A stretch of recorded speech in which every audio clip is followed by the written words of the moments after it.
Be good. We should be good to start on. All right, it says you're live. Says, of course I'm live. It says you're live. And we're live on YouTube now. All right, we're back, guys. Hey, guys.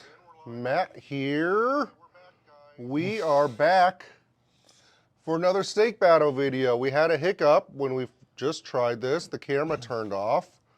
I changed some settings. Hopefully it does not turn off again. Might have been an overheating thing, so who knows? In that case, we're toast in 5 seconds. Yeah, that will be the case. Anyway, we have Gannon Buhr. As you guys know, we have 3 steaks. Steak 1, steak 2, steak 3. Let's go ahead and dive into steak 1 here and decide which one is our favorite. Steak 1 was already really solid. High quality. So, Gannon, when you decided to go to Disc Mania and you started trying out some newer discs, what would you say are some of like the biggest differences between Prodigy discs and Disc Mania discs? Definitely fairway drivers in terms of just the lineup. Prodigy had a pretty slim fairway driver lineup where Disc Mania has, I feel like, 6 different molds I could easily use. FD1, FD, FD3, CD2, CD1, PD, and might be a couple more, but those are the main ones. And they're just all really good. And it's a little bit tough because I personally don't carry that many discs when I play in my bag because I don't like to overcomplicate my game. I'd rather change the angle of a pretty neutral disc. And that helps his back a little bit. So, bag's comfy, but I definitely appreciate you not having many discs. I've caddied for some other people, and it's brutal. yep. It's, like they have 25, 30-pound bags. And Not- for like a 4-hour round, Not that's fun. a long time. Not yeah. fun.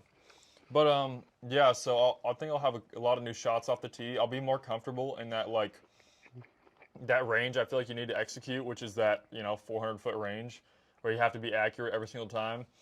And usually that's about my mid-range max distance. But sometimes there's wind and you got to go maybe finish left or get some turn right, and you need to use a faster disc. And so I'll be able to do that, and I'll have I think a couple of discs I can forehand sidearm as well. What's your main Disc Mania disc right now that you're like really relying on? That's a tough one. Gosh, I don't really know.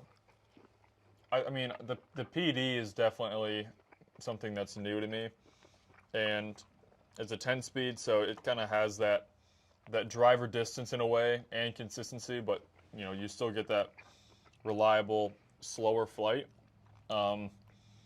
Maybe PD. I'm also in love with the FD3. It's just a very stable fairway driver, and so I can throw it hard, and it's just going to go straight and finish a little bit left, and they feel really good for forehands too. So I'm kind of between like bagging like an FD1 or like an FD3, because the FD3 I can throw forehand and backhand, with the FD1 is mostly just a backhand disc, and so it's a little bit tough. But I think FD3 will be used a ton because I like to just throw shots really hard, flat, or maybe slight anhyzer, and it kind of just comes out of the turn a little bit the whole way. All right, so we've had steak 1. Let's go ahead and dive into steak 2 here. One thing that's nice about these steak battles is because pretty much anytime I want you on, you're like, yes, please, because you absolutely love steak.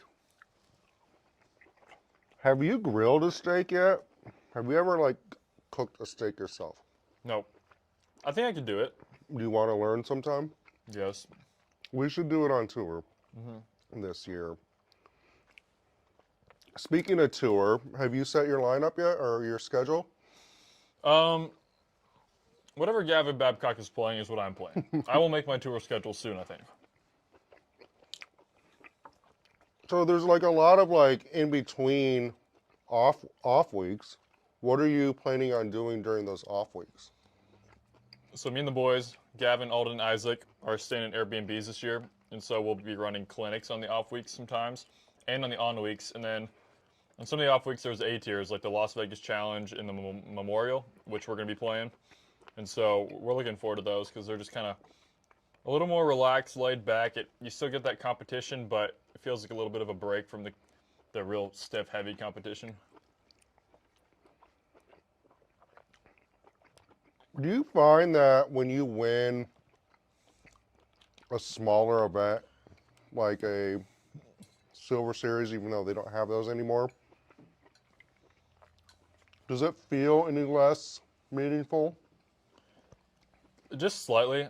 It's still like it's really good to win anything that is hosted by a pro tour. I mean, so the Silver Series too, and some of the Silver Series fields are really good as well. And so they're not always all easy. I mean, no tournament's ever going to be easy to win. You still have to play minimum 1055 average golf, I'd say. And sometimes that's if the ratings are bad as well, which that's another thing to talk about. I feel like tour ratings are not as good as what people would think. It's really easy to shoot 1020s, but it's really hard to shoot anything above 1050. Why do you think that is? Well, the scoring spread isn't as much. You know, your points per stroke on local tournaments is like 14. So if you make one more putt, you go from a 1030 to a 1044. And on tour, you'd go from a 1030 to a 1037. So it just takes like double the amount of strokes. So those really good rounds that you shoot super hot, you know, they don't get rewarded as much as I feel like they should. Now, compared to the average Joe, you know, a 1020 round on tour, if they were to shoot that, is a legit 1020 rated round. For the tour players, it's pretty easy because it means you're just not really bogeying and you're not birdieing too much. Maybe you shoot like one or two down around. But you know, as long as you're like somewhat accurate, it's really easy to shoot 1020 on tour because that just means you're staying away from the OB and you're not taking big numbers. But yeah, to get those high rated rounds, you have to go aggressive. And then, you know, sometimes you have those people in the fields that, especially when there's lots of OB, people start throwing OB all over the place if it gets windy and stuff like that. And yeah, it just makes the field separate. I could see it, you know, with the courses being that much longer and harder. So, like, say, like, on a shorter, easier course, and you shoot 54, and that's 1040. Like, you only have to be good for 54 shots, right? And then, but if you shoot a 1040 rated round at a Pro Tour course, and that's, you know, a 62, then you have to be good for 62 shots. Yeah, that's a good point. So yeah, so it's not really as much relative, I mean, to par, but it's more just about the number you get on the hole. And so you have to be more well defined for more holes. That's why like Northwoods is so hard, is because not only is it tight woods golf, but it's not short holes either. They're par fours in the woods and par fives as well. Speaking of Northwoods, how are you feeling about playing that 4 rounds in a row?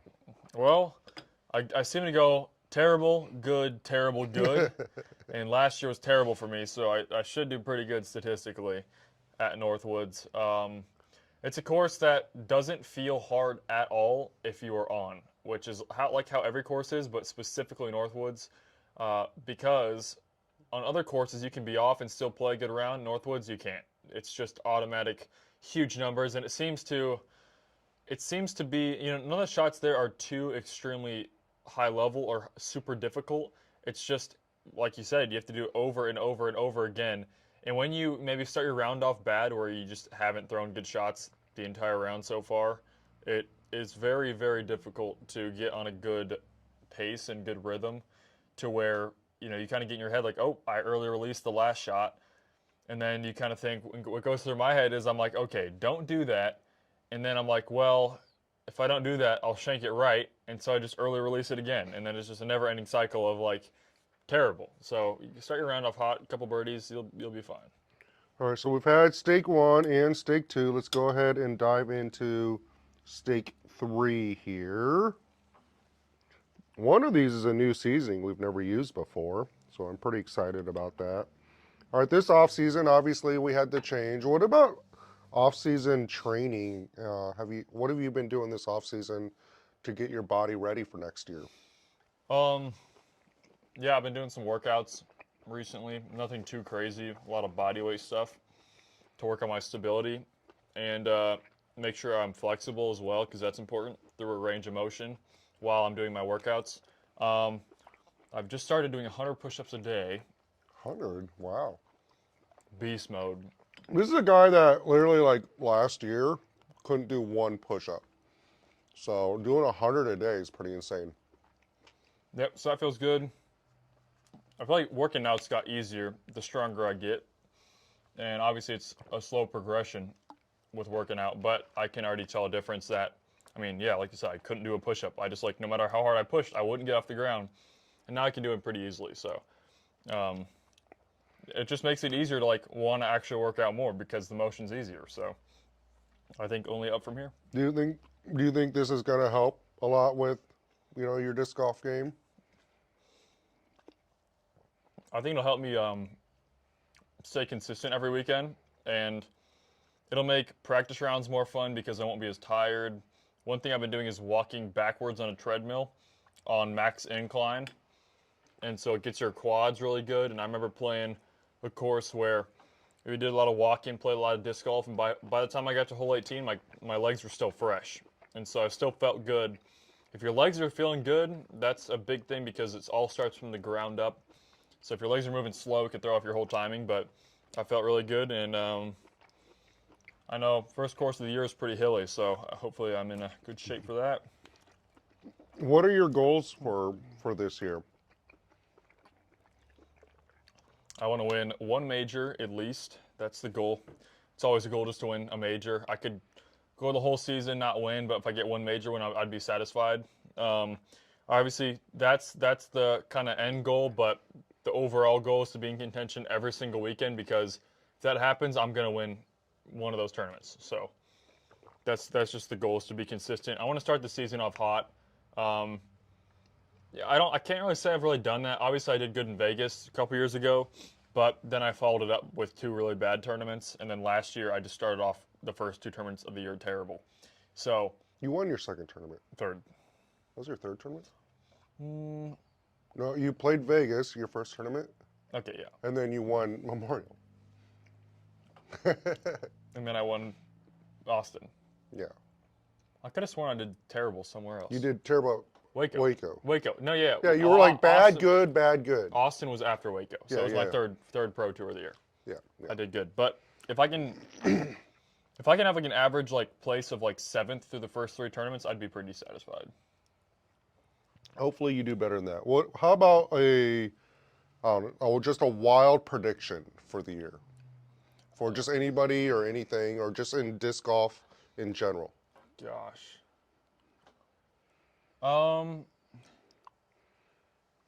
think Isaac is going to be really good, unfortunately. Unfortunately. Why unfortunately? Well, I just saw him in Florida, and he steps out of the car, and his first, like, we did his CTP challenge, his first shot just hits the pole, and he threw 2 more. Pole. Just, like, so accurate. So no one is as accurate as Isaac, and so as courses develop more, you just need that accuracy, and he has it. That's good. How about the All-Star event? You looking forward to the All-Star event? Yeah, I heard it's a different format this year, and so it's always good to have something new and new course, which I'm kind of bummed about because the resort was really fun. Yeah, the resort was fun. But yep, should be fun. It's a good warm-up for the first tournament of the year because it's at the same course. All right, so we've had all 3 stakes. This was stake 1, stake 2, stake 3. Give me your picks. That one's last for sure. Middle. Between these 2. Why are you laughing? Is that Ultimate Steak and Roast Rub? No. So which was your favorite then? Just the way you said it. These 2 are pretty similar for me. Maybe that one. So this is your favorite. They're very close. That was your least favorite or second favorite. Yeah. And then this is your third. So stake 1 was actually the Ultimate Steak and Roast Rub. I never miss. Never misses. He's the GOAT. Why is he the GOAT? Steak seasoning 2 was the barbecue. I'm sorry. That's why I laughed. Oh. No, steak seasoning. It's funny because actually the last time we used this, it was their favorite. I actually have been using this on quite a few different things lately. Barsby actually says it's not really a good steak rub, so we can see That's fair. why you didn't choose that. And then the third one, which is a new one for us, is the Joe's Kansas City Big Meat Seasoning. I think this is actually like a barbecue rub. I thought it had a pretty unique taste to it. I thought it was pretty good. But this is from Joe's Kansas City, which used to be called Oklahoma Joe's. A pretty popular barbecue place in Kansas City. But anyway, this was Steak Battle Season 1. We're working through some hiccups. I think I figured out the issue. Hopefully everything worked out since. Last year, I think I did like 20 steak battles. Might even did more than that. So many. It's so many. So let me know who you guys want to see. If you guys want to see more touring pros, do you guys want to see local people? Do you want to see media people? Let me know. You'll be at a lot of Pro Tour events, so we could try to make something work. Yeah, we could try to figure out a mobile setup. It won't be as fancy with the studio and everything. But you will get more pros. But I'll get more pros. So if you're a pro watching this, if you are a touring pro, comment down below and tell me if you want to be in a steak battle video. All right, thanks guys. We did it.